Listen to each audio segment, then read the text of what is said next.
Live from Columbia, this is Sports Talk on the South Carolina Radio Network. Be a part of tonight's show. Call us at 800-956-7266 or email talkback@sportstalksc.com.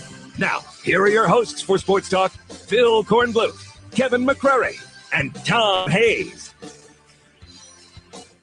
We swing the bat okay. It seems like, we won't pitch well. If we pitch well, we don't swing the bat. And it's just we got to play better. We got to play better on the road against teams like that they obviously played an incredible game tonight, and we didn't match them. It's a very good game. It's a very competitive game. I think it will be very similar in personnel. I think our depth hopefully will have a factor in the game. Welcome into Sports Talk on a Friday evening, a good Friday. Glad you're with us tonight, wherever you have us dialed in around the state. Kevin McCrary and the Professor Tom Hayes taking you through the program this evening. Kornbluth enjoying Passover off. Great weekend ahead, hopefully, for all of you. Easter weekend, we're glad to be with you. Glad you made us a part of your listening experience today. Looking forward to spending the next couple of hours talking about the sports topics du jour. And you heard in the open comment there from Chad Holbrook. They got shellacked last night in Stark Vegas. They're playing as we speak in Starkville Game 2. They moved up the start time because of some bad weather coming in. And, it's cloudy and rainy already for the Gamecocks. They've actually had a delay in this one. But Mississippi State, more of the same for them, 7-2 in the fourth. If you're checking in on that one, the Gamecocks on the wrong end of that score. They gave up 6 unearned runs with 2 outs in the third. They had a 1-0 lead, and they turned that into a 6-1 deficit before it was all said and done.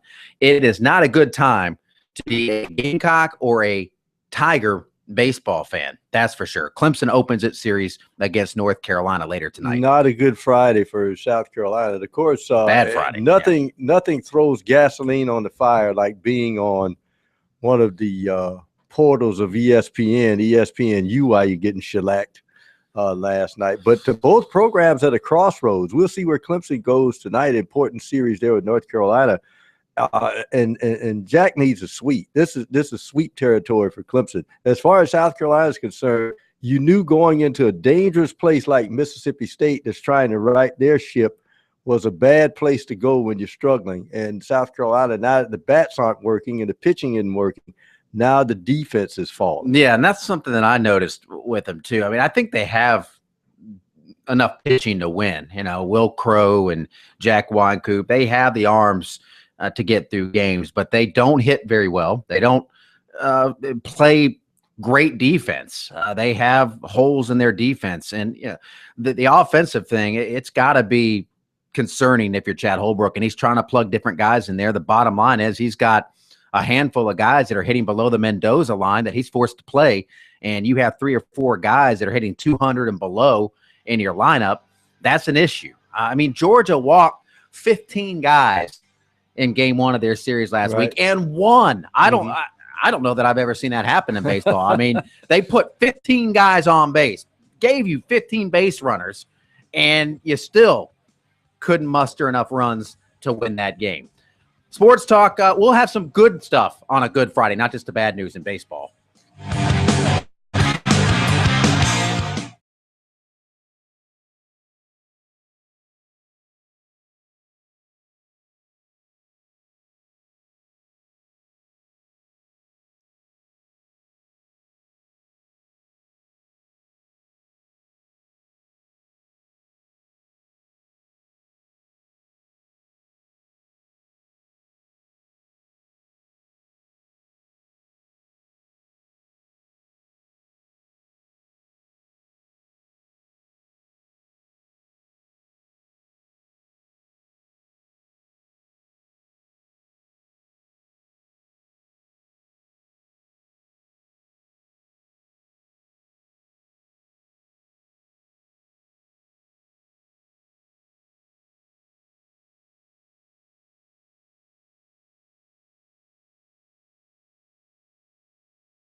Welcome back. Sports Talk on a Friday night. Good Friday. I know it's a holy weekend, and hopefully everybody's off to a great start wherever you are. Cornbloot has the night off. He's enjoying Passover, and maybe you're heading to your respective place of worship. Wherever you are, we're glad you're with us. Even if you're just hanging out with the dog on the back porch, sipping on sweet tea, we're glad you're with us tonight. 800-956-7266. That's our toll-free number. Reach and grab a line. If you prefer to write your thoughts down, you can email us, talkback@sportstalksc.com. You can tweet us at SportsTalkSC. If you don't want to tweet us, just follow us there at SportsTalkSC. And you can go over to our Facebook page, facebook.com/SportsTalk Radio Network, and like us there. Also our website, SportsTalkSC.com, which is updated regularly, 365 days a year, holidays included. All kinds of good stuff for you at SportsTalkSC.com. All right, let's pass along a few little newsy items that we have for you. One, no surprise here, Brendan Nosovich is transferred out of the Gamecock football program. He was going to transfer last year, decided to stick it out, came back this spring. They gave him a look at quarterback. It was clear he wasn't going to get on the field much, if at all, at the quarterback position. Connor Mitch has that job, at least the inside track for the starting job, and behind him would be Perry Orth. And then you still have Lorenzo Nunez coming in as well, and he's going to push for playing time. It just wasn't going to happen. And I know Nosovich is a guy that he didn't really want to transfer. I mean, he liked South Carolina. He liked the program. He has a lot of friends there. So I think that's why he stuck around last year, went to the tight end spot, wasn't really feeling that either, was hoping to find a way to get onto the field. They said, all right, we'll give you another look at quarterback. Dylan Thompson's gone. The job's wide open. Let's see what happens. And now with the week left of spring practice, he realizes, if I'm going to play somewhere, I'm going to have to go somewhere else. Yeah. And of course, there are certain routes, and let's face it, I think he can play quarterback, but in a system like Steve Spurrier that asks you to throw across hash marks and throw certain routes that he can't throw, it's best to go somewhere where you can play, because he's a tremendous looking athlete for one thing, and he could really play. For instance, in a system like East Carolina, I could see him in a system like that would allow a lot of quarterback running and short passing game. Yeah, he'd be good at that. He's not a polished passer, and it's a difficult spot. I mean, they thought enough of him to bring him in and give him a crack at it, but that is not really a surprise. In fact, I think we mentioned towards the beginning of spring that we expected, when it was all said and done, Brendan Nosovich was going to move on. And you know what? They'll probably, in all likelihood, I'm not going to name any names, and I don't have any names, but don't be surprised to see another guy or two at the end of spring practice and before the start of the next school year say, okay, when that depth chart comes out at the end of spring, you kind of know, this is your chance. The spring is a chance for you to kind of prove yourself and show the coaches that you have an opportunity to play. And if you're not in the too deep at that point, sometimes guys realize that the writing's on the wall and they're not going to break in, and we'll see. They have, the times that I've been out there watching the practices, they really have been repping a lot of guys. The quarterback spot, Connor Mitch is getting a lot of reps, but so is Perry Orth, and Nosovich would get in there and throw some reps. And as Steve Spurrier likes to call him, Skarnecki, he gets in there and gets his reps. But Spurrier said yesterday that Connor Mitch is doing well. He said they're all doing well, and he's not going to name a starter until probably a week or two before the North Carolina game. But I think all of us have our money right now on Connor Mitch winning that job. And I don't think that anybody should be as panicked as some people seem to be about Connor Mitch. I think some of the people that have been out watching him in spring practice, we'll see what happens in the spring game. Probably a big spring game for Connor Mitch. Although I maybe it's time, normally I say this for next week when I say, do not put any stock in anything that you see in a spring game. When you go out there, you're watching one practice. So if a guy goes out there and throws for 400 yards, don't think he's going to be an All-America quarterback and win the Heisman. Or if he goes out there and throws 3 interceptions, don't think he's going to be the worst thing ever. Chances are it's going to be somewhere in between.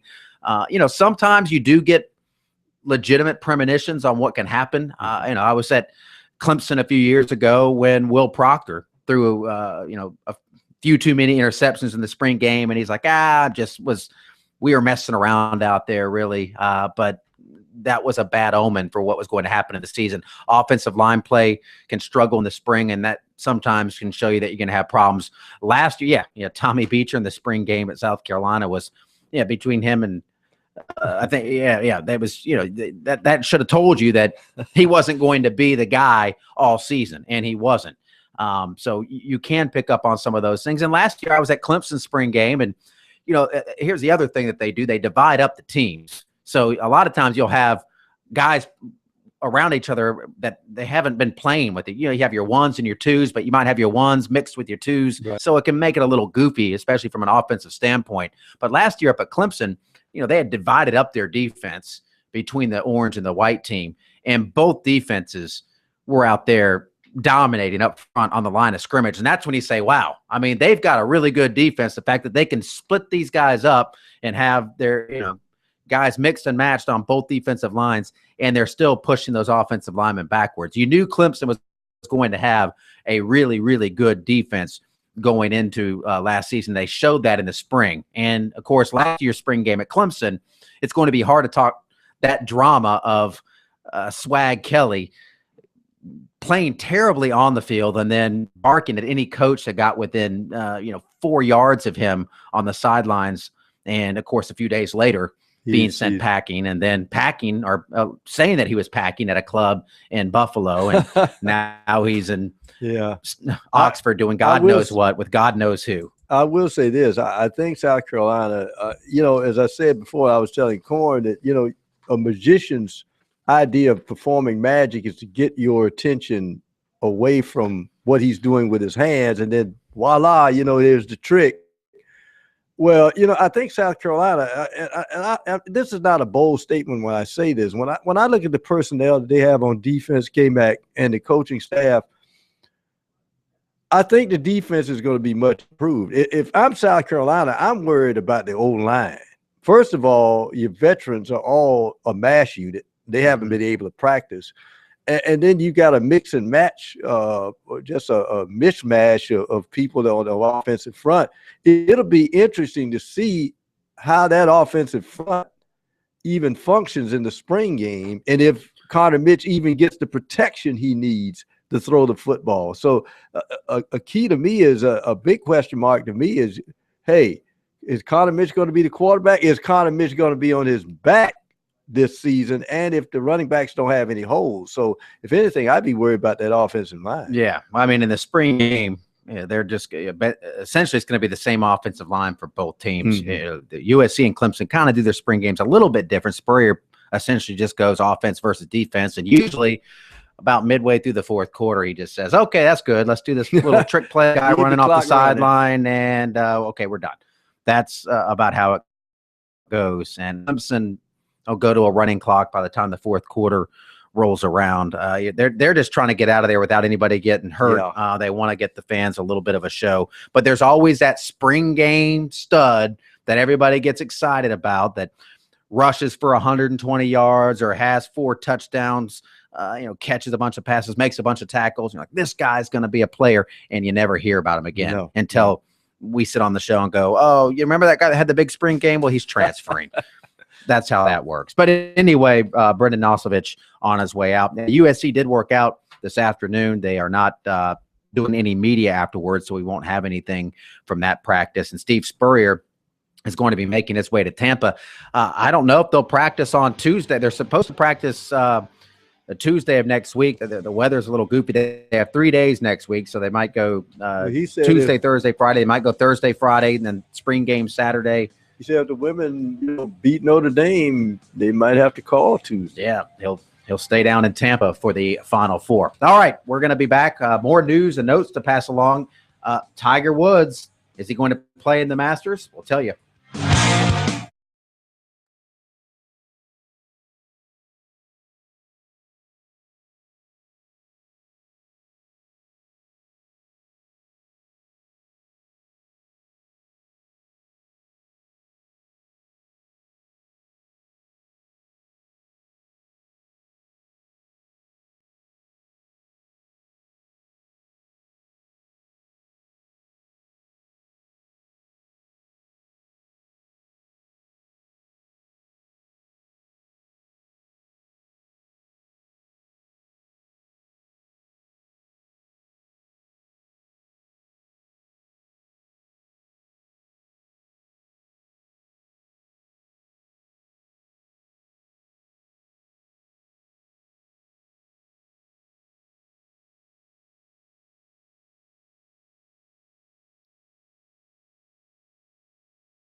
So Tiger Woods, you heard the reports that his private jet landed in Augusta. Well, it did, and Tiger is there, and he's going to participate in next week's tournament. The four-time champion was practicing at Augusta National today in preparation for his 20th career Masters start. He tweeted this afternoon, "I am playing in the Masters. It's obviously very important to me, and I want to be there. I've worked a lot on my game, and I'm looking forward to competing. I'm excited to get to Augusta, and I appreciate everyone's support." Woods is 39. He missed the Masters for the first time last year after undergoing surgery for a pinched nerve in his back the week prior to the tournament. This year marks the 20th anniversary of his first Masters start as an amateur in 1995. Was one of the most recent of his four Masters in 2005. It is a decade, 10 years. 10 years, yeah, since he last won the Masters. a Masters. Mm-hmm. That is hard to believe. I'm not so certain. I would have put even money on him not playing this year because Augusta National is not the course K-Mac. I would say that I want to come competition after being what he did before. Remember when he took the hiatus after the deal with his ex-wife? He came back there, and I actually was at Augusta when he played that round on Thursday, and he played very, very well. I mean, that's a course that sets up pretty well for Tiger Woods. If he's going to win another major, and that's a crazy thing to utter, if he wins another major. If Tiger Woods wins another major, and that's a bigger if now than ever. I used to be one of those guys that would say absolutely. Now, catching Nicklaus, that's way down the road. Now you're just saying, is this guy going to win another major championship? But if he is going to win another one, the most likely place to me is Augusta, and the course that sets up well for him. There's guys that just play that course well. Boom Boom, Fred Couples. I mean, he usually can stay at or near the top of the leaderboard in the first 36 holes, and then his back starts acting up a little bit. The greens get tricked out a little more. But maybe Tiger figures his game's back enough to where he can play. The bigger question, again, back in 2005, the question would be, all right, I'll take Tiger and give you the field. Do you take it? And a lot of people would say no. Now you say, all right, Tiger Woods, does he make the cut? Is he going to be playing on Sunday? Well, CBS is hoping. Well, yeah. Jim Nance is probably right now massaging Tiger Woods. Just all right, Tiger, what can we do for you to make you feel better? I think the official odds, I thought I heard out of Vegas, is now Tiger odds 50-1, something like that. Yeah, I mean, I wouldn't put $1 on Tiger Woods right now. His last start came at the Farmers Insurance Open in early February when he suffered a back injury and was forced to withdraw.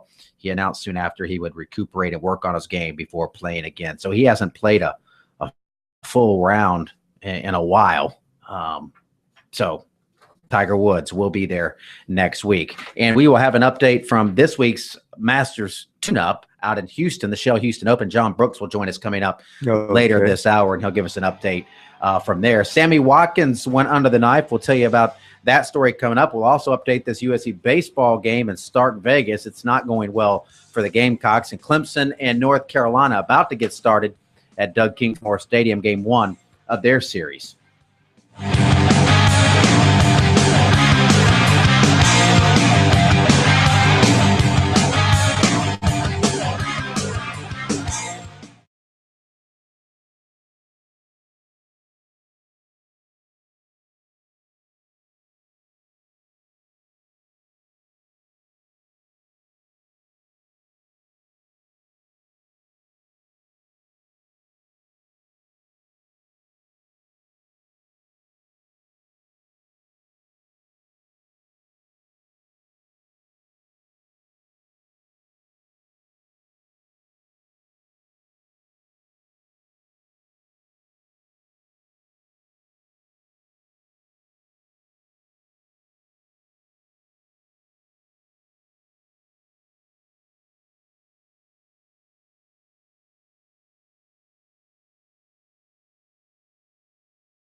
Cruising through a Friday here on Sports Talk. Glad you're with us. Kevin McCrary, the Professor Tom Hayes hanging out. Kornblut with the night off. You've got Graham Pope behind the glass. If you want to talk, 800-956-7266. Toll-free call wherever you are around the state, around the world. You can also hit us up via the email, talkback@sportstalksc.com, or via the Twitter at SportsTalkSC. Mentioned Sammy Watkins going under the knife. He had off-season surgery near his hip, whatever that means. He had it near his hip, according to sources. Watkins had a big first half of the season, but apparently injured himself in Week 13, a win over the Cleveland Browns. He had 3 catches for a season-low 11 yards in that game, but played every offensive snap. He played 2 of 80 snaps in the Bills' next contest against the Broncos, and he caught 7 passes for 127 yards. No word on how long the recovery time will be for this surgery for Watkins, who had a spectacular rookie season there with the Bills, and should be a big part of their offense. You know, they've redone things up there a little bit. They've got Rex Ryan. They call Buffalo Clemson North. He's with New Orleans now, isn't he? No, that's C.J. Spiller. Yeah, Spiller. Yeah, Spiller's out. Guys with a lot of speed, you're afraid when they go toward that hip area because a lot of the torque, the hips, the buttocks, that's where the speed comes from. And when you're cutting around that joint, that's kind of scary. Anytime I hear hip, first person I think of is Bo Jackson. And I know this is not as serious, but still, a hip and a speedster, that's a worrisome combination. Yeah, we'll find out if Watkins is available for the off-season workouts, the voluntary off-season workouts, which begin next week. The Bills had a voluntary veteran mini camp coming up as well, April 28th through the 30th, because of the new coach in town, Rex Ryan. So that's what's going on. There's a win in town. I never get his dad. When he first took the Philadelphia job, and some fan yelled out, "We got a win in town!" And there's Buddy Ryan said, "Yeah." And he answered the fan, "Yeah, you got a win in town, yeah." And of course, came back. I guess we can mention the coach's carousel has turned, and Shaka Smart has finally, jumped into the water, taking the Texas job. Yeah, well, they threw a lot of money at him, I'm sure, and you knew he wasn't going to stay at VCU forever. I mean, that's a nice springboard job. He's done a heck of a job there. And VCU is a great program. They contend. They're kind of like an Eastern version of Gonzaga, where they can make a run in any given year. Now, they're not as established as what Mark Few has done there in the Northwest, but that's the kind of program that could be, and it has been a springboard job for a lot of coaches. Like Tulsa. Yeah, and there were a lot of people that were surprised when Shaka got that job. Remember, he was at Clemson for a couple of years, then he went down to Florida, and then he got hired from Florida to the VCU job, and he turned in a big run to the Final Four, and he's parlayed that into the Texas job. Now the question is, Tevin Mack, star guard from Dreer, who has signed with VCU. He committed and signed with VCU the day after P.J. Dozier committed to and signed with South Carolina. What is he going to do? Will he seek? Now, it's not just a commitment deal, so the school would have to release him from his letter of intent and from his scholarship. And would he open his recruiting back up? Georgia was in the mix. Now, depending on who you talk to, South Carolina wasn't really in the mix, but then Dozier came on board, and they were very much in the mix, but he still ended up going to VCU. So could Tevin Mack come into the fold again for South Carolina, or will he head on to VCU? He hasn't tweeted anything. I looked at his Twitter feed to see if there were any kind of clues, because that's what you do in 2015 Pro. You go to some kid's Twitter feed and see if he's tweeted anything, but he essentially didn't say anything definitive on where he was going to be and what he was planning on doing. Well, this is an interesting scenario, and we've seen it already once. Oliver Purnell kind of forced to resign at DePaul. What does DePaul do? They go back and grab the coach that was the only one in the last, I think, 15 years to take him to the NCAA tournament, Dave Lato, who left and went to Virginia as head coach. Now they've hired him back. will VCU pick up the phone and say, look, Anthony, I know you had some problems in Alabama, but would you consider coming back and taking this job again at VCU? Would not be a bad hire at all. And you can see in Anthony Grant going to Tevin Mack, selling him on, he picked the right school. This is what we're going to do with you, that sort of thing. Yeah. So I think they want him. I probably, as an administration, if I'm VCU, I would want Mack to at least wait to see who we hire before they give him any kind of release. Yeah, and that will be an appealing job to a lot of people, I'm sure, because of the program that's been built there, and it's not just Shaka Smart, Capel and Anthony Grant. Yeah, Anthony Grant. There's been a lot of good coaches to come through there, and Capel might end up now at Arizona State, depending on how that thing shakes out. You never know, because Herb Sendek, remember him? I'd forgotten that he was even at Arizona. Herb Sendek is such a boring guy, you forget where he is when he's been there for a decade. And of course, he was a great fall as one of the top assistants at Kentucky, because he's the kind of deadpan guy, as you say, you can barely know if he's in the room. But when you look at Pitino's personality and his, they were the perfect match at that time in Kentucky, because he was the calming force while Pitino was flying all over, flapping his arms and going on. The Final Four is this weekend in Indianapolis. We'll have Lee Klein. He's a guy that was an assistant coach at Texas for a while, so he can speak about what happened there and with Shaka Smart and the job he'll face. And, of course, we know Rick Barnes is now at Tennessee. Alabama's still looking because Greg Marshall said, thanks, but no thanks. I'm going to stay down at Wichita State for a little while longer. So we'll have Lee on to talk about that and break down his Final Four picks. Is anybody picking against Kentucky?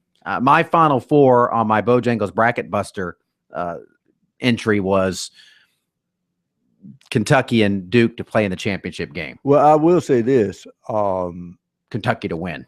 If I pick Kentucky, but I will say this about Wisconsin. If they shoot the three like they did in the second half against Arizona, nobody could beat that team, because they were just throwing haymakers from long range, including Kaminsky and Decker. And if they're shooting the three like that and you draw those big guys out, that's the key, though, is Willie Cauley-Stein, because there's always a 7-footer at that 3-point line with his hand up. That's the difference between any other college defense you see, is they have guys who can guard the perimeter, and they shut down that three just by their length. Wisconsin's just they're an interesting team to watch play, and Bo Ryan and guys that he has are all huge, like these big corn-fed looking guys out there that just, they don't look like the most athletic team. Let's face it, they don't. I mean, they just they kind of slog around out there, but they're very good. They're great defensive players, and they knock down open shots. I looked at Wisconsin, and you look at their offense,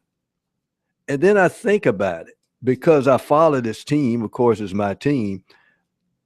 And I look at the San Antonio Spurs and the Atlanta Hawks, and that's the way they play. Don't dribble, cut and pass. That's exactly what they're doing. And they make your defense move side to side. And then once you move side to side, then that's when you see Kaminsky drive the middle. It's an interesting system, but it works if you got 3-point shooters who can shoot out on the wing. The men's Final Four Saturday night, semifinals, Monday night championship. Women's Final Four Sunday night and Tuesday night championship, USC and Notre Dame. Notre Dame playing in its 5th straight Final Four. USC making its first ever trip. Muffet McGraw, best name in coaching right there. Her real name's Ann, but I don't know. Somehow she got the nickname Muffet McGraw. And of course, 3 out of the last 4 years, Notre Dame has lost in the championship game. They've been in the championship game. So you think, is it our time, or is South Carolina going to say, hold it? Tough matchup for South Carolina.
They are stretching it out, now playing in the bottom of the 7th in Starkville, and it is Mississippi State 7, South Carolina 3. So the Gamecocks well on their way now to dropping the second of 3 games in that series against Mississippi State. So that would be 3 straight series losses in the conference after sweeping Kentucky in the opening weekend. They dropped 2 of 3 at Mississippi. They dropped 2 of 3 against Georgia last week, and now well on their way to losing at least 2 of 3. And 2 of 3 they lost to Georgia with both, one-run ball games and extra innings. They've they had a bunch of games they could have won against Mississippi, Missouri and Georgia. Now they're just getting shellacked. So not good news. And we'll update Clemson and North Carolina in just a minute, but want to head out to the Shell Houston Open. John Brooks joining us on the line now. Second round action, winding down there in Houston. John, how you doing, man? Doing fine. Probably not as good as Phil Mickelson because he hadn't done too well this year, but he's sure doing a lot better now. Well, it's a good time for Phil to get it together. You know, he usually around the first he finds his game, it seems. Well, that's true. You know, this has been a different year for him. He's only had 6 starts and no top 10 finishes. In fact, missed the cut in 2 of them. And, you know, even though he tied for 30th last week in San Antonio, he finished, with 4 over 76 in his final round. And yet, amazingly, he kind of left everybody with the idea that he was really starting to play better. And I don't think anybody was going to buy that until yesterday. And then obviously he was 6 under with the 66 today. He actually got 6 under at one time, but he had a bogey on 17, and then he made a real good save on a par at 18. So he was in at 5 under for the day and minus 11 now for the tournament. So he's jumped atop the scoreboard, but he has been pretty adamant, and he had a comment about it that he thinks things maybe are finally starting to come in place. And let's face it, timing means everything, and in almost anything, it certainly means that when you're getting ready for the Masters. It's getting closer each week, and it felt pretty good last week. My short game actually threw away so many shots, and I spent the last 3 days working on that. I was able to turn that around in a few days, and the game feels pretty good. So that's what he thinks, and he's pretty well indicated it. He really played well today, and I suppose that he's ready to come in the press room. But I think he's probably going to. I don't know if he'll bemoan a couple of shots, but I think he could look at this day and say that he could be even more than a stroke ahead of Graham DeLatte. But it's coupled with what Tiger announced today, it has put a new buzz, would you not say, into the Masters next week? Yeah, I don't know how many people were surprised by that news. I don't know surprise is the word that I would use, but he's just been so quiet and he hasn't played at all. But, I'm sure there probably was a palpable buzz around the course and around the clubhouse today with that news coming down. Well, I imagine. If not, I don't think anybody, I didn't mean to indicate that everybody over here, was holding their breath and the players are, looking over their shoulder to find out. I don't think that, but just the fact that now the news is out, everybody knows. I know this, and I'm sure, Kevin, it's the same for you.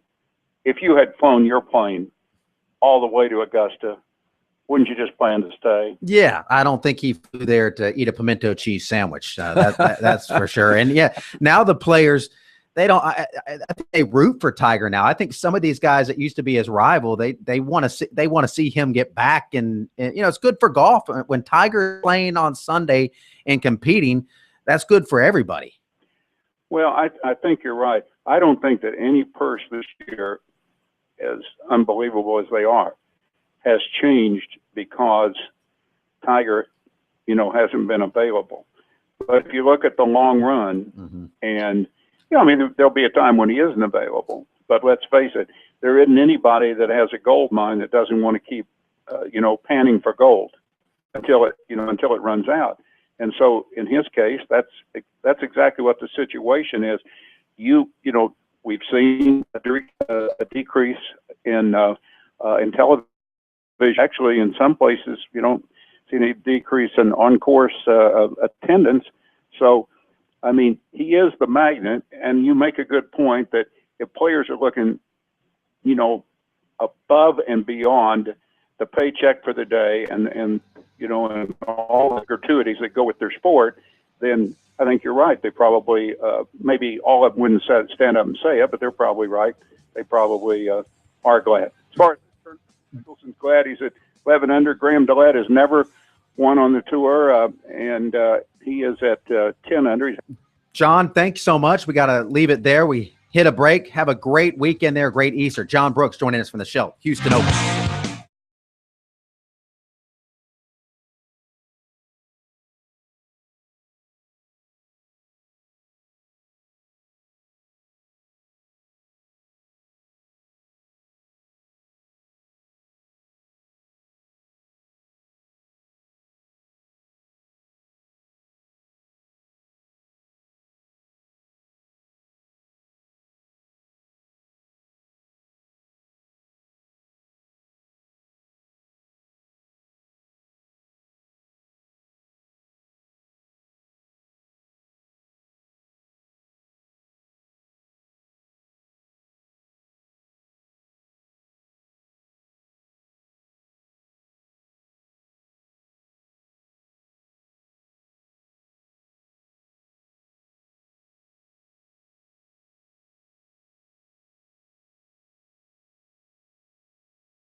Good start for Clemson at home against North Carolina. Tigers up 2-0, bottom of the first. Chris Oakey just gave the Tigers another run with that RBI double to left, so that made it 2-0 Clemson. Let's give you some recruiting. Corn off for Passover, but we're not going to pass over recruiting, and we begin with offensive lineman John Simpson of Fort Dorchester. He spent all day Thursday visiting USC and watching the Gamecock spring practice. Simpson said he arrived on campus around 9.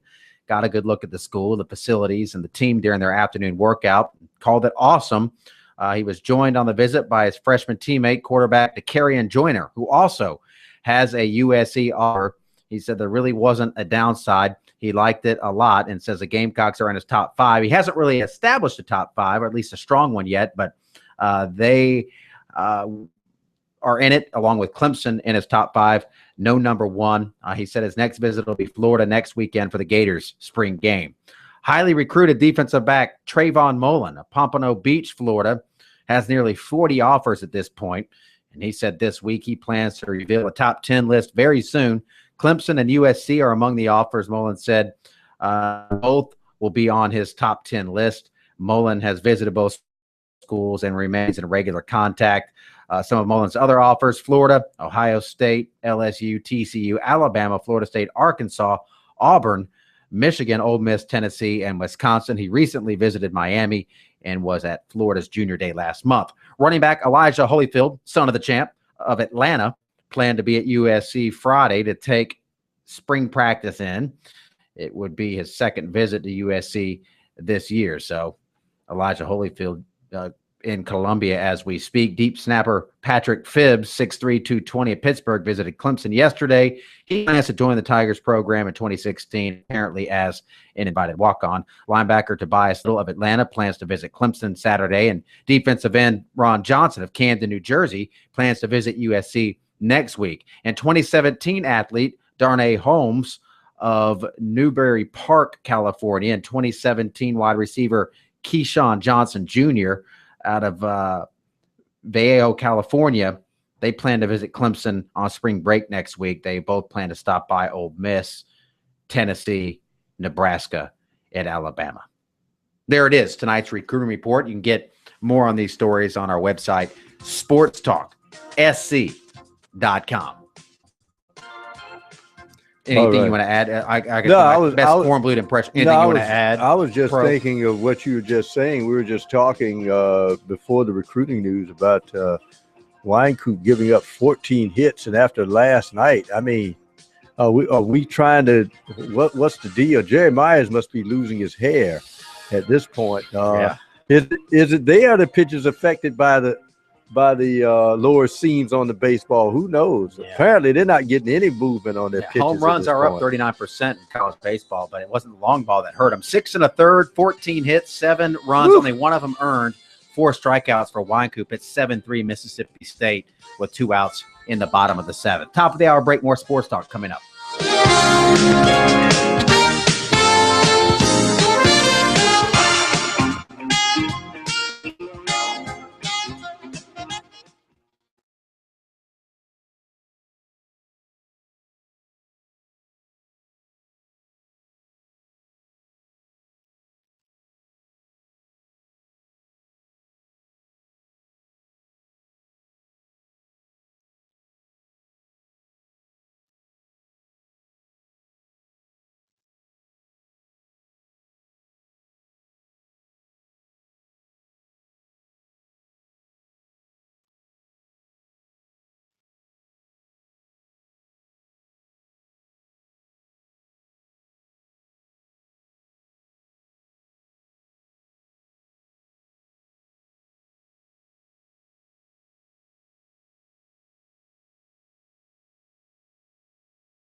Live from Columbia, this is Sports Talk on the South Carolina Radio Network. Be a part of tonight's show. Call us at 800-956-7266 or email talkback@sportstalksc.com. Now, here are your hosts for Sports Talk, Phil Kornbluth, Kevin McCrary, and Tom Hayes.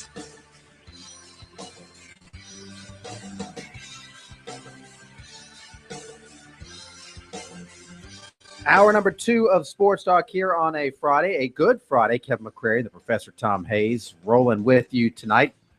You've got the Pope, Grand Pope, behind the glass, pushing the buttons, making us sound as good as we possibly can here on Sports Talk. Right on Main Street, downtown Columbia. The Main Street of sports is what we like to say Sports Talk is. If you want to join us, get in a few final thoughts before the weekend comes, the Easter weekend. Pro, I know you're going to be out hunting Easter eggs all weekend. No, in fact, I was thinking about an old friend of mine years ago. He's the only guy I used to remember hunt for Easter eggs, find a bunch of Easter eggs. And, I don't know about you, but, you find an Easter egg, hey, that's great. Put them in the basket. Hey, I found some Easter eggs. He's the only guy I used to see, didn't know where those eggs were. They'd been on the ground or whatever. He peel them and eat them. Nah, yeah. Most people these days, they do the plastic eggs for that reason. Yeah, my mom, she always hides a bunch every year. She'll say, I hit 60 out there, and then, they'll find 54. You'll never find all 60 of them, fortunately. But yeah, there's going to be a lot of Easter festivities. But here's an idea for people out there with little kids, if you can find somebody.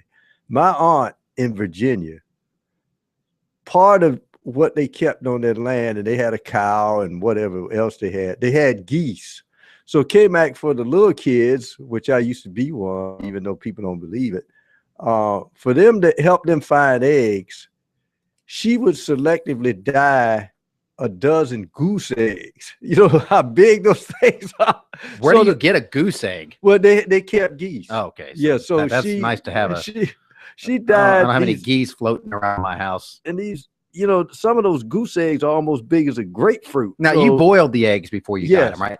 Yeah. See, that's the problem. Like my little one, she's already been, when I get home at 8, I come home and, she's already done a million things, and she dyed some eggs, and then she dropped one and she came and got me. She goes, oh, it cracked. I was like, oh, it's okay. No, I go in there and it's like all over the floor. And I come out, I'm like, did you not boil the eggs before you guys dyed them?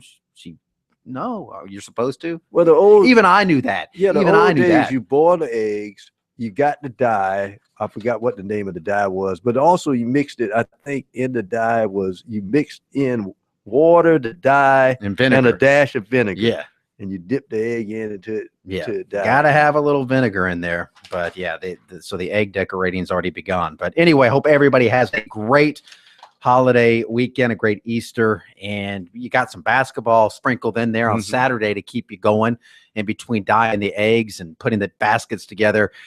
Kentucky and Wisconsin. Duke is playing in the second game as well. And I still think it's going to be Duke and Kentucky. That's my pick. I would agree, but Michigan's. How do you pick against Michigan? It's so scary. It's so good. Yeah, it's so good. But Coach K's not a slouch either. No.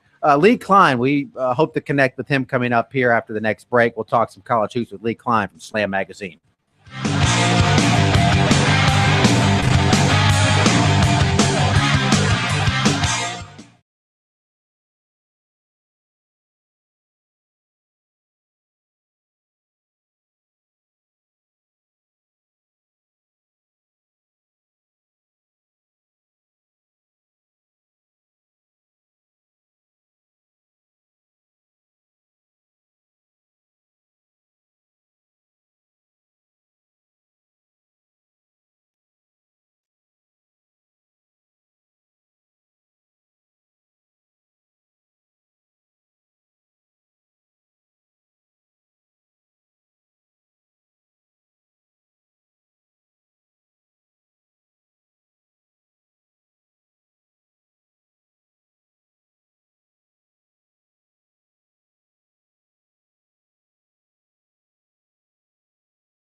The phone calls momentarily, but want to welcome in our next guest on the hotline, Lee Klein, contributor to Slam Magazine, former college basketball coach, joining us here. And boy, this is like Christmas for you, I'm sure, Lee. Got a little Final Four action in Indianapolis. Great teams. Should be a fabulous weekend of college basketball in Indy. Well, tomorrow's the single best day in all of sports in America with the semifinal games. Two outstanding matchups, and four fan bases will descend here in Indianapolis and just create such an electric environment. It's something that I'm so excited being here, and I really think we got two great games in store. Yeah, I mean, everybody's no shortage of storylines. You have Tom Izzo back. I mean, he 7 seed. Nobody expected that to be there. He just proves once again why he's one of the best coaches. I mean, maybe the best coach in college basketball with what he does. Krzyzewski, another one of the blue blood programs in there. Kentucky hasn't lost. Wisconsin back again. Bo Ryan, probably a little underrated in terms of what he's done with that program, if that's fair to say or possible to say. So this is what you want with Final Fours. I mean, your Cinderellas are great in those first couple of days of the tournament, but at the end of the day, the cream rises to the top, and it really did here. Absolutely. Nobody wants to see Cal State Fullerton playing Kentucky in the semifinal game. The George Masons in the past and the VCUs, those were great stories of a little guy. But once you get to this point and fans are making a huge commitment traveling from all across, you want to see the best games here on the biggest stage. And for it to be the best games, more than likely you need to have, coaches that know how to win them, as well as teams that feature twofold. They feature the talent that that can make a play and can do something special that you don't see every day on the court. And then the second piece of it, outside the talent, you want to see a toughness. You want to see the, guys that absolutely will it, through. And I think in this case are really emblematic of their coach, guys that will it, guys that, adjust and adapt and find a way and embrace maybe earlier struggles to get to this point of the season and this point of success. When you're successful at this level in the Final Four, I mean, is it the person who is the best tactician, X and O guy at this level in these next two games, or is it the master motivator, if all things being equal, including talent? I think that when you get to this point, first and foremost, it's the guy who get his team to focus the best. There's a lot of distractions. There's a lot of ways to lose the focal point of your players. Everything from worrying about tickets to videotaping this experience to, hey, what's going to happen next after this game? If I'm a senior or if I'm a talented player, what's next for me? So to get everyone to focus in and leave all that, to leave that all and not worry about it. Family coming in town, friends, and all of that is an amazing chore for the head coach. So to be able to do that really takes a most special coach. Then the second part that you want a coach that could get somebody really, that's, be all in for your team. Put your self goals on the side and be all in for what this mission is, which, play hard and when your number's called, be able to produce. Can anybody beat Kentucky? Are they going to go 40-0, or can Wisconsin or one of these other teams beat them? Can Kentucky lose? Yes. Will Kentucky lose? I don't think so. But the reality is that Kentucky, as we saw against Notre Dame and 6 other times this season, have found, they found a way to persevere and survive even under the situation in which, quite honestly, that there were lapses in their game. Lapses, whether it be last game against Notre Dame and protecting the glass, and when Kentucky went to block shots, Notre Dame lived on attacking the offensive glass. So these lapses that you've seen, do they continue for longer stretches? And will a team ever get out of striking distance? Kentucky's really never been down by double digits in a game, and you haven't seen what happens at that point. How do they handle that adversity? Do they panic? Do guys get do guys forget about what got them there? Do they not utilize their teammates? That's when you really going to see, if this Kentucky team, how special it is if they get to that point. But can anyone get them down that much? Well, it's going to take a really, perfect game for Wisconsin to do so. I think mostly on the glass, and then second going to be being able to find ways to score points before this Kentucky defense could set up. Quietly in Wisconsin, Bo Ryan is put together pretty much almost a mini Big Ten dynasty if you take Michigan State out of the equation. How important is it, or is it important for him to win this Final Four to finally get the attention or the accolades as being one of the great coaches in college basketball, or he does not need to win to get those accolades? No, we lost Lee. That was a definite. Ooh, that question blew his mind. Wow. Yeah, we want to ask him about Shaka Smart. Yeah. We'll see if we can get Lee back on the line there. He got one of those bad phone lines there in Indianapolis. So we will see if we can reconnect with him quickly before we hit the break. And of course, people think Wisconsin slows the tempo down, but K-Mac, everybody thinks about that team that went to the Final Four that scored, I think, 40 points in the semifinal game and lost. But that's not Dick Bennett's team anymore.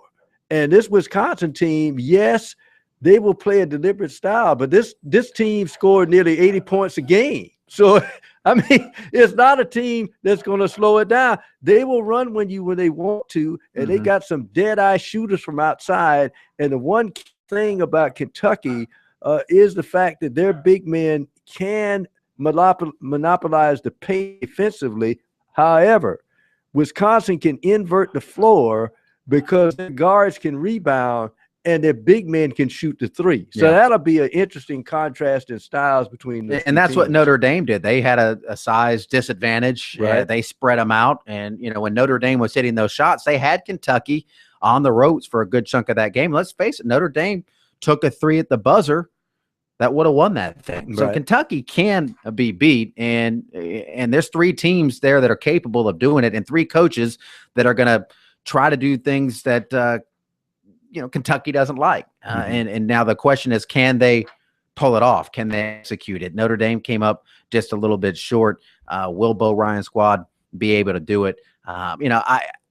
I don't have a rooting interest, but I do think just because when you have an opportunity to witness something that hasn't happened in your lifetime, it doesn't happen very often. Yeah. It's kind of neat to pull for that story of, this is a team that could finish 40-0. At the same time, it's also pretty neat to see somebody go down. I mean, when UNLV lost to Duke in the championship game, that would be the real amazing thing. Shocker. If Duke actually did it, if Duke did it again, and Mike Krzyzewski did it again, a team that running Rebs team would go down as one of the all-time great teams, but they didn't beat Duke in that championship game. And this Kentucky team, same thing. I mean, if they go 40-0, they will be looked at as one of the all-time great teams. But if they come up short, they're going to be just another team that had one loss. Calipari has proved a lot to me. That team last year was not playing well at the end of the season, yet they went to the Final Four. This team, to me, their biggest asset is they are not afraid to lose.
update some baseball here. We got Clemson and North Carolina playing in the bottom of the third inning now. Nobody out. Clemson still leading 2-0. 2-6-0 for the Tigers. 0-1-0 for North Carolina. They're going up against that Matthew Crownover machine, and that's a tough pill to swallow if you're North Carolina. And that's an important game for Clemson. They're sitting at 14-14. They're reeling right now, and they're playing at home. They lost last week at home against Wake Forest. This is a series that they have to win. I mean, they have to get on a run. USC also trying to get on a run, but it's going to be difficult. They are back in this one now. It's in the bottom of the 8th inning, and Mississippi State leads 7-5. At one point, it was 6-1. Then it was 6-2, 7-2. Now it's 7-5. And Mississippi State's batting. So the Gamecocks did score a couple in the 8th. They scored 1 in the 2nd, 1 in the 3rd, 1 in the 7th, 2 in the 8th for their 5. It was 6 in the 2nd for Mississippi State that changed this one. All 6 of those runs unearned, by the way. And then tacked on another 1 in the 4th for the 7 in the game. 7-5, 5-2, and 5-10-2 for the Gamecocks. 7-14-0. For the Bulldogs. Well, as I guess Coach Holbrook was saying last night, the team seems to, when they're not pitching well, they hit. When they're pitching well, they don't hit. They're out of sync. And today it shows you why your defense cannot fail even if you're struggling at the plate. Because let's face it, if they don't commit those errors and say Mississippi State does score a couple of runs, you got the lead right now. But because you let the floodgates open by, unforced errors, then, you find yourself behind the 8 ball. So we'll see if the Gamecocks can come back. We'll see if Clemson can hold on, although it's still early in that Tiger matchup. The Gamecocks will have 3 more outs to score 2 runs against the Bulldogs. If not, Mississippi State will win that series. 978-1832, 9781-team. Sorry we had to lose Lee Klein before the end of the segment, but I don't know if his phone died or he just got in a bad spot there. He's in Indianapolis getting ready for the Final Four, but we appreciate him joining us on the show tonight. Coming up after our next break in just a couple of minutes, Monty Dutton will join us for the Full Monty segment, and this is becoming one of our more popular segments on a Friday night. Monty does not hold back when he's sharing his opinions on NASCAR, and they're not racing this weekend, but Monty, I'm sure, will have plenty to comment and talk about and discuss with us on the show today.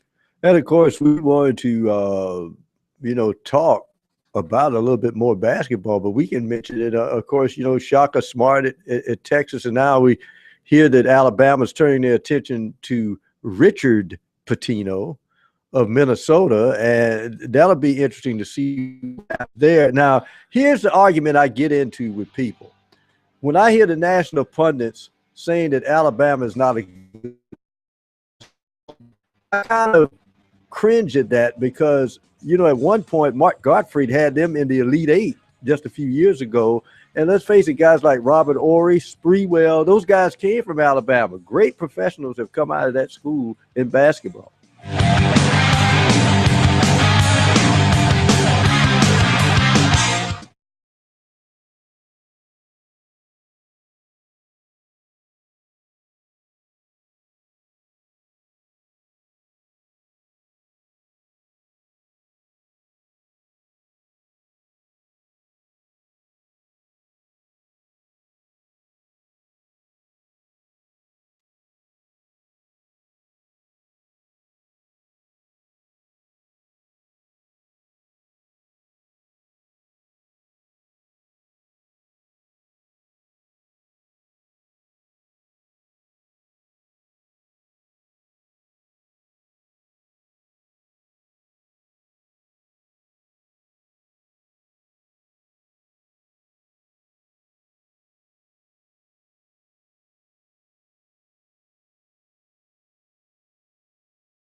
No corn tonight. He's off for Passover. He's probably trying to figure out a way to sneak some food into his mouth right now. No, if it's a corn blue, then I know. Actually, I don't think he was fasting today because he said he was in Atlanta with his daughter, and he met with Mike Morgan. Our Braves reports will be starting next week. So Mike Morgan will be joining us, and he said he played some basketball with Morgan. I'm sure that was also an adventure. But Corn will be back with us on Monday as well. You've got K-Mac and the Professor Tom Hayes holding it down, Graham Pope behind the glass, and now our favorite segment on Friday night, the Full Monty with Monty Dutton, talking a little NASCAR. They're not driving this weekend, Monty, but I know you're always loaded and ready. You're always running on a full tank of stuff to talk about when it comes to NASCAR. Well, I got a column to write this weekend. I got to come up with something. So I think that it's been an interesting season. 6 races have been won, so that's 1/6 of the season. And I think it's interesting, 2 things. First of all, is just one of my observations from all the years in the business is that all across the board, from fans to riders to competitors, people in sports are terribly impatient. And people tend to get all bent out of shape over things that will inevitably, in a short time, even out. So a few weeks ago, it was Kevin Harvick either winning or finishing second in every race. And it seemed like everything was so narrow because the same people were running away with everything. But yet 6 races into the season, there have been 5 different winners. And each of the major teams, 2 victories for Stuart Haas, 2 victories for Roger Penske, 1 victory for Hendrick Motorsports, and 1 victory for Joe Gibbs Racing. And so it's really, in one sense, it's about as balanced as it should be after 6 races. And we're only about 2 or 3 weeks removed from this feeling that everything was so predictable. The second aspect of the season is that it's been a bizarre season in a lot of ways as far as unexpected misfortune, because you've had Kurt Busch suspended for domestic abuse investigation. You've had his brother Kyle break his leg multiple. We don't know when he's going to be back. You've had Brian Vickers having again trouble with having trouble with blood clots and having to sit out of the car, and one wonders if he'll ever return. And then of course the bizarre thing last week of Kyle Larson, one of the youngest stars in the sport, all of a sudden feigning, skipping the race and going back for all kind of tests, that now he's been approved to drive again. And they are now saying that it was just a matter of being dehydrated. But these are all pretty apart from the norm situations. And so there's been kind of a bizarre aspect to the season, as well as I said, the fact that the predictability is breaking down. Well, speaking of being bizarre, of course, Brad Keselowski winning his race, and he leads all of 1 lap, and people bringing up the debate again, Monty, about when do you call debris on the track and when you don't? Could you clarify us the definition of when they call debris on the track? Because it actually really saved his bacon in that race. Well, there are a lot of people who say, and I don't think there are some people who would claim that NASCAR was looking for it extra hard because they were not particularly excited about the just back from suspension Kurt Busch winning the race, which he didn't. But I think it comes down to what I've always said, and there's a difference in that. I don't think NASCAR fixes races. I do think they manipulate them a little bit.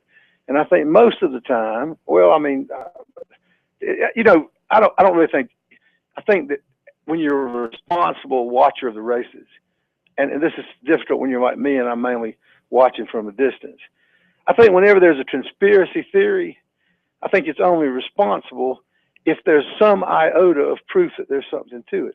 It's just not enough to say that, that's awfully suspicious. There's a lot of Cinderella stories in sports that, if you want to be cynical about them, that you'll some people think everything's a conspiracy and some people think nothing is. But I certainly think I have my own little whimsical rule that I've told people in press box for probably a decade. I've always said when there's debris on the track, I always say that if they show it on TV, it's there, and if they don't, it's not. And they didn't show it that time. And a lot of times they don't. Yeah. It seems like to me there's no reason not to show it unless they're. Now, I have also, earlier this year, I believe there's a case on television, at least I've seen some kind of YouTube video, where it looked like a NASCAR official got out of a truck and threw something down, then picked it up. When I was covering the races, I used to remark about how often the debris was in the third turn, because the third turn happens to be the place where it's very difficult to see from the press box. Yeah. And one of my favorite things was one time I was at Darlington, where the officials are over on the front stretch, but the press box is still in turn 3. And one time I was covering a race about 5 years ago, and of course I've seen stuff like this so long that it really needs more laugh than anything else, and I just like to make the NASCAR officials sweat a little bit. But they had a situation where they said there was debris, and we said, "Where's the debris?" And then they said, "Turn 3." And we looked down right in front of us, and there wasn't any debris there. And a minute later, they said, "Oh, no, turn 1." We forgot we were sitting right there. Whatever turn you can't see, that's where it is. We promise. That's what my theory is. Yeah. If it's not on TV, it's not there. And I think that there's a bit of an inordinate incidence of debris being at places on the track that are difficult to see. Yeah. So there's my cynical view, but all that stuff is really more me kidding around than it is. Yeah, well, I mean, and I don't blame them. I mean, look, as a fan watching at home, there's times I like when they get spread out a little bit towards the end. I go, I hope there's a caution here so we get the green white, checker. That's what I want to see. But you want it to be on the up and up. Speaking of changing things on the fly, I know NASCAR is never afraid to change things up on the fly. It looks like they're going to tweak that qualifying at the super speedways. Well, that's kind of at the restrictor plate tracks. That's one of those things where people always say super speedways is they're just on Talladega, whereas classically the definition of a super speedway is a track that's over a mile. So I always have to, because I've been around so long, I always have to. The terms change over time too. Like they start calling flat miles like Phoenix and New Hampshire. A lot of times they start calling them short tracks, but a short track is officially under a mile around. But I think let me just tell you my feeling about that. Okay, I'll watch it. It's fine, but qualifying has become a made-for-TV event, and that's okay because the sports is made for TV in some extent. But I do think that they've made it where, the old thing where if the guy's starting on the pole, he's the favorite. I think that usually now that since the fastest guy usually doesn't win the pole, it's who's fastest on used up tires in the third section. It's become a strategic thing. And so my general feeling was, fine. But to me, it's just too much trouble for something as unimportant as qualifying. Maybe a few more people are going to watch on TV now, maybe. But I just don't think setting the field is that big a deal. I don't think it's worth all the trouble. Monty, have a great Easter weekend. Enjoy yourself. We look forward to talking to you again next week, man. I appreciate you having me every week. Thanks a lot. We enjoy it. Pleasure's all on this end. Monty Dutton, the full Monty. Monty. Where to look when there's debris on the track. Give him a follow on Twitter. He's great. Follow on Twitter. He's writing columns now, I think, for Bleacher Report, covering NASCAR. From a distance, he covered it up close and personal, but he still covers it great from a distance, and we enjoy having him on with the full Monty segment every Friday here on Sports Talk. All right, we're looking at the Hornets. We got a little NBA on the monitor. Well, the Hornets are one of those mixed up teams. They're trying to make the playoffs in that 8th position. I think they trail the Celtics and maybe Indiana by a game and a half, trying to get that 8th spot. I'm trying to get the Nets out of there, because we got the #1 draft pick. I want to be in the lottery. Just trying to keep the Lakers in the top 5 in the draft so they don't lose that pick.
we talked men's Final Four. Let's give the women some love. Down in Tampa, Dawn Staley and her crew rolling around the greater Tampa, St. Pete area. I've seen various pictures floating around Twitter of them. Looks like they hit a beach-looking spot. I'm sure a lot of fans are probably hanging out in Ybor City. How many buses of people did they send down for this? 8 of them went up to Greensboro. A little bit further down to Tampa. It's not quite as easy of a trek down there. Hey, one thing, I don't know if we mentioned this or not. I don't think we have. But following suit with the BCS playoffs, or BCS playoffs, playoff with families getting money, the families of the USC basketball players and every team in the Final Four, the schools were able to give them a $3,000 stipend to get them down there. Hotel, travel expenses, and if they go to the teams that go to Tuesday, those parents will get an extra $1,000 for the extra stipend. First of all, it's easy to say it's about time, and it is, but kudos to the NCAA for backing off on this and realizing that, one way to get all these people to stop talking about paying these players is, break off a little bit more in places where we can, where it's not paying players, because most people don't want guys to become professional in college. They don't want that, but they do want them to be compensated somewhat. And you can do that in creative ways, like your parents get to travel to every road game for free. You get a certain amount for whatever family, whether it's your mom, your dad, your stepmom, your grandparents, whoever, you get a certain amount for them to travel and go watch you play, so they don't have to worry about it. And maybe a certain stipend that goes to them, like an emergency fund. If they need help with something, if the lights are going out somewhere, you can help some of these kids that come from poor, broken homes that are making your schools a lot of money, help their families out a little bit. I know it's right for rules breaking, but, find a way to make that happen. And this is a great way to do it. Get the parents down there so they can watch their kids play. And doing it in women's basketball, it's easy to do it for football, right? But to do it for women's basketball, that sends a good message. That means they're probably going to do it for all the other sports, baseball, softball, volleyball. Let's take care of these kids and their families. And of course, an answer for one of the athletes to say, well, this is a great win for you. Why? What was your motivation? The stipend? I needed that stipend. My dad said, hey, you get to that championship game, so I get that extra $1,000. There you go. We need to get it. But this is an interesting time. Of course, Dawn Staley didn't shy away from, as Kentucky has talked about, we should be winning a championship and maybe going undefeated. Dawn Staley, even in her speech, at the Hall of Fame, when she was inducted in the Naismith Basketball Hall of Fame, my goal is to win a national championship in South Carolina. She was not shying away from that. Now, standing in her way are two teams that have been foils for each other in the old Big East before breaking off, and that is Notre Dame. And let's face it, you're facing a Notre Dame program that's been to the well, what do you say, five straight times? Last 4 times. You got a Leo fight coming in. Game planning. You got to deal with her. I understand it was interesting that one of the guys talking about Ray Tanner saying that sitting near the Gamecock bench down at crunch time, he could hear Dawn Staley calling and make plays. Yeah, it was Spurrier saying that. Listen to that. Yeah, everything worked. Yeah. Now, here's the key to South Carolina, and it has nothing to do with offense. It has everything to do with defense. If anything, you had a knock against South Carolina in those 2 wins in Greensboro, is they let players drive from the top of the key. You cannot have, if anything, as a coach, especially Frank Martin, if you let a guy drive from the top of the circle all the way to the goal unmolested, take a charge, or you have your in there. Those big girls, they got to cut that off, K-Mac. Because if they let them do that like North Carolina and Florida State did it, they will lose and lose big. And you've got that machine there in UConn. How about this? I mean, Final Four, there's still not a ton of parity in women's college basketball. I mean, there's such a gap between these elite teams that are in the Final Four right now, 4 number 1 seeds, and everybody else. UConn is a 23-point favorite over Maryland. 23 points in a semifinal matchup of 2 number 1 seeds. That is, just astounding to see that point spread.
Final few moments here before we sign off for the night, but not for the weekend. Well, we won't be back on the air, but we will have a lot of coverage for you on our website, sportstalksc.com. You've got USC baseball, which has gone final, by the way. They lose 7-5 and drop that series now.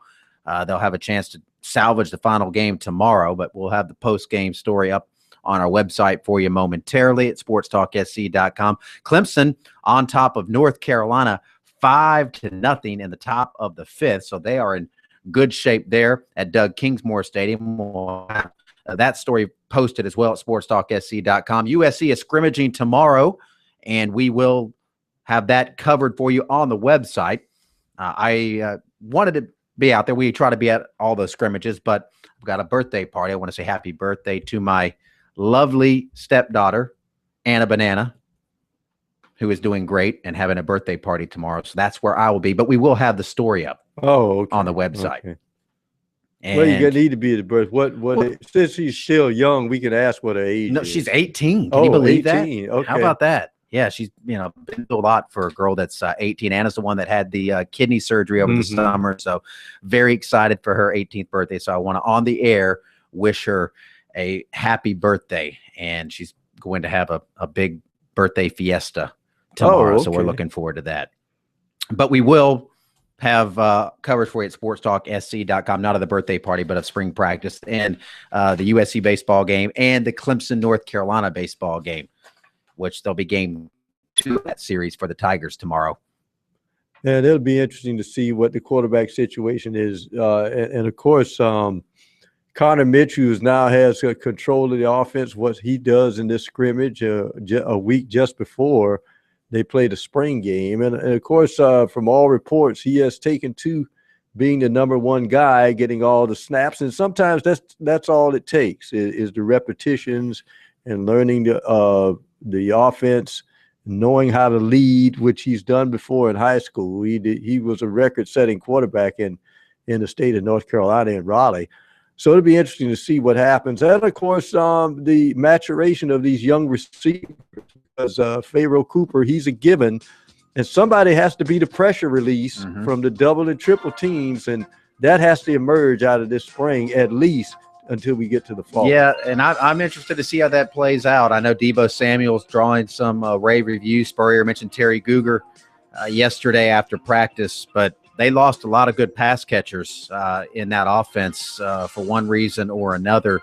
And, Pharaoh Cooper can't do it all himself. No. Some other guys are going to have to step up with that offense. And maybe it'll be the time, is Jarrell Adams ready to have that breakout season that we've been expecting from him? He's good. I mean, he's shed a few pounds and looks long and lean, but we'll find out. It's the final week of spring practice beginning tomorrow, so we'll have a lot of stuff for you there. Corn will be back Monday. Have yourself a great weekend, a very happy Easter. We appreciate you tuning us in. We'll see you Monday here on Sports Talk.